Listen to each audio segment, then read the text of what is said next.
Il faut bien comprendre que les crises ne prennent une dimension catastrophique, si on peut dire, que par l'absence de leader à la hauteur de la situation. Quand vous avez une phase solsticiale qui commence, il faut qu'il y ait un leader capable de gérer pleinement cette phase. Sinon, ça va partir dans tous les sens. Une phase solsticiale qui n'est pas bien gérée, ça veut dire qu'il va y avoir une sorte de dislocation qui va se produire. Si elle est gérée par quelqu'un de capable, eh bien à ce moment-là, on va trouver des arrangements, on va trouver des équilibres, on va trouver une répartition qui va satisfaire les populations et qui évitera d'arriver à un certain nombre de débordements et d'excès. Et inversement, si on passe à une phase équinoxiale et qu'il n'y a pas de leader à la hauteur de ce défi, de ce challenge, eh bien ça va mal se passer également. Et c'est notamment le cas dans les cas des mandats électoraux, où souvent le candidat est d'abord élu dans une phase A, puis après on passe à une phase B. Et est-ce qu'il est capable de gérer à la fois la phase A et la phase B? Si c'est un grand leader, il en est capable.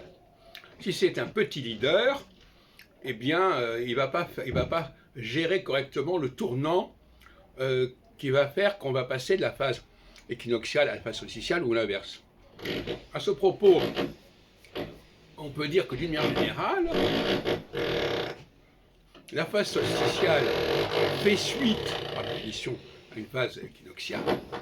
Une phase équinoxiale qui a des excès, qui a des abus, de manière générale, à savoir qu'elle est trop contraignante, trop uniformisante, et d'où la réaction, mais qui est programmée de toute façon, c'est pas la réaction, d'où la nécessité de prévoir ce que le système fait, une phase solsticiale qui va rééquilibrer les choses et qui va permettre aux refoulés de se manifester dans des conditions optimales.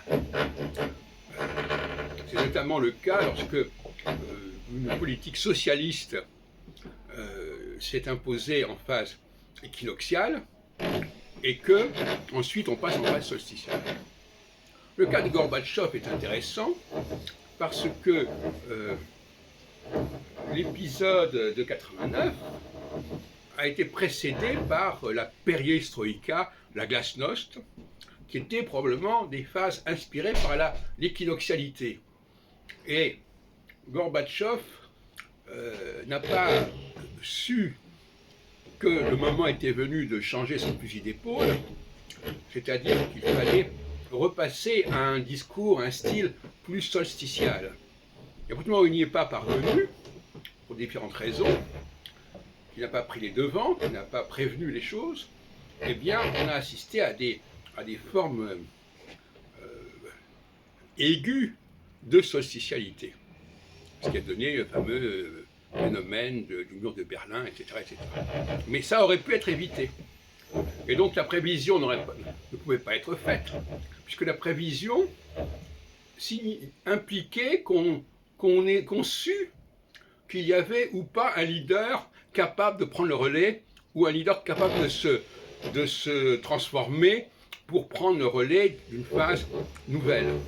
Voyez-vous, donc ça montre bien le caractère vain de toute prévision à long terme, qui ne tient pas compte du facteur humain.